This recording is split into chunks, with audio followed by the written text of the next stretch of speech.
Freedom fighters, Nelson Mandela, South Africa and Apartheid. Nelson Mandela is one of the world's most famous leaders and freedom fighters. His name stands out together with men like Mahatma Gandhi and Martin Luther King Jr. In this lesson, you're going to learn more about Mandela and his fight against the apartheid regime in South Africa. But before we begin, let's have a short look at South Africa. South Africa is a large country located at the southern tip of the African continent. It's the 25th largest and 25th most populous nation in the world. It's a multi-ethnic country with 11 official languages, and English is one of them.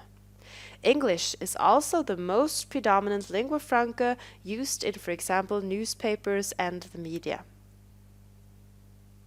Before we continue with the main topics of this lesson, namely apartheid and Mandela, let's have a look at the country's background in order to understand its history even better. Understanding South Africa. As I already mentioned, South Africa is a nation of diversity, with close to 53 million people and a variety of cultures, languages, and religious beliefs. The Africans, or the blacks, make up almost 80% of the total population, while the whites make up about 10% of the total population. The European settlement began with the Dutch settlers who came in the late 17th century. These Dutch settlers were known as Boers, which means farmers. The British arrived in the late 18th century, and a conflict and power struggle arose between the British and the Boers. The Boers set up their own republics inland, and when diamonds and gold were found, the British wanted to put these areas under British control. This resulted in the Boer War in the late 18th to the early 19th hundreds. The British won this war, and the Boer republics became British colonies. In 1910, South Africa became an independent nation.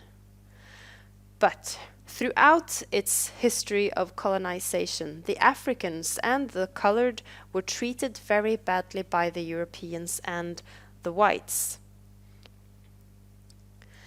This led to what we now know as the apartheid regime. Racial segregation had already started with the colonies, but from the late 1940s till the 1990s, this racial segregation was actually part of the country's official regime. So what is apartheid really? Well, apartheid comes from an Afrikaans word which means separateness. The apartheid regime divided people into three groups: the whites, the blacks, and the colored.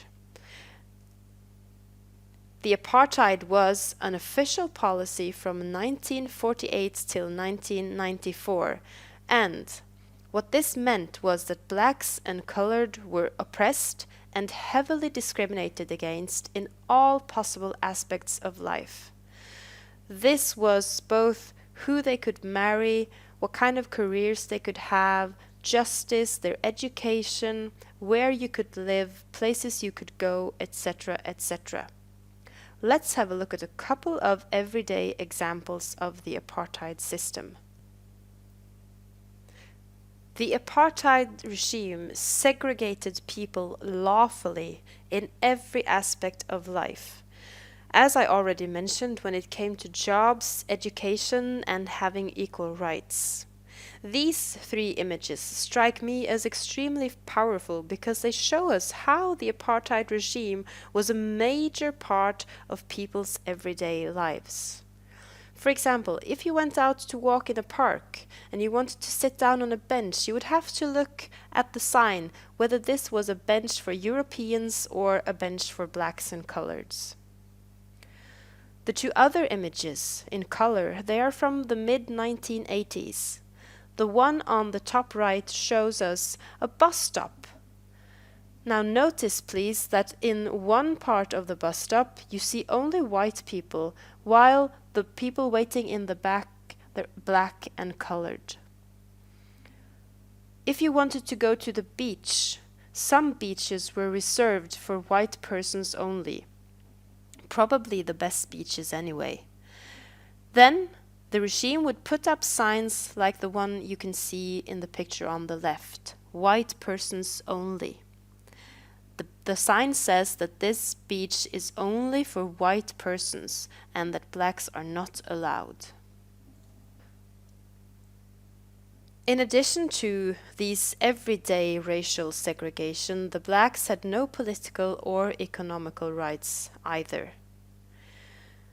Oppositional parties, like the ANC, were banned and political leaders were imprisoned. This led to violent conflicts and protests, especially in the 1970s and 80s. There were protests, strikes, and riots among the black population. Nelson Mandela. As I already mentioned in the introduction, Nelson Mandela is one of the world's most famous civil rights leaders, and he's most known for his fight against the apartheid regime. Mr. Mandela was born in South Africa in 1918, and he was the only child in his family to get a formal education. Mr. Mandela soon became involved in the African National Congress Party, the ANC, as a leader figure. The ANC fought against the apartheid regime. In 1964, Mandela was sentenced to life in prison for his resistance towards the apartheid regime. He originally faced the capital punishment, but this was changed to life imprisonment instead. He spent 27 years in prison, 18 of these at the famous Robben Island. He was released in 1990. In 1993, Mr. Mandela, together with the President Frederick de Klerk, got the Nobel Peace Prize. And in 1994, Nelson Mandela was elected president. He died on December 5, 2013, at the age of 95. Mr. Mandela played a very important role in the fight against the apartheid regime, both when he was sitting in jail and people outside were protesting trying to get him released, but also because he had a remarkable ability to forgive and to preach forgiveness and reconciliation. One of Mandela's famous quotes is the one that you could see in this picture. As I walked out the door toward the gate that would lead to my freedom, I knew if I didn't leave my bitterness and hatred behind, I'd still be in prison. Mandela was important after he was released, both because he was an important leader and a figure that blacks could relate to, but also because he preached forgiveness. And this was important to avoid major riots and hate crime after his release. If you want to learn more about Nelson Mandela, I strongly suggest that you see the movie that was released just around the time of his death, actually, in 2013, called The Long Walk to Freedom. Mr. Mandela, obviously being a very important leader, wasn't the only one fighting against the apartheid regime and for equal rights. In the 1970s and 80s, there were many protests and strikes and riots among the black population. And at the same time, the apartheid regime in South Africa also became an international matter, discussed, for example, in the UN in international seminars. South Africa was also subject to international boycotts and sanctions. Concerts were held, demonstrations, and also sports arrangements where people protested by banning South African players. The 1970s, 80s, and 90s led eventually to the end of apartheid. In 1990, when President Frederick de Klerk legalized political parties and released political prisoners like Mr. Mandela, this was taken as important steps towards reconciliation and peace. In 1994, South Africa held its first democratic election and 91% of the population voted. Nelson Mandela and his party, the ANC, won the election by getting about 62% of the votes. And Mandela was then the first black president of South Africa. Apartheid in 1994 was officially over. Here you can see an example of a political poster promoting the ANC. In the middle you can see Mr. Mandela himself surrounded by children of all colors. What about South Africa today? With the end of apartheid and with a beloved leader like Nelson Mandela, surely things must be good in South Africa today.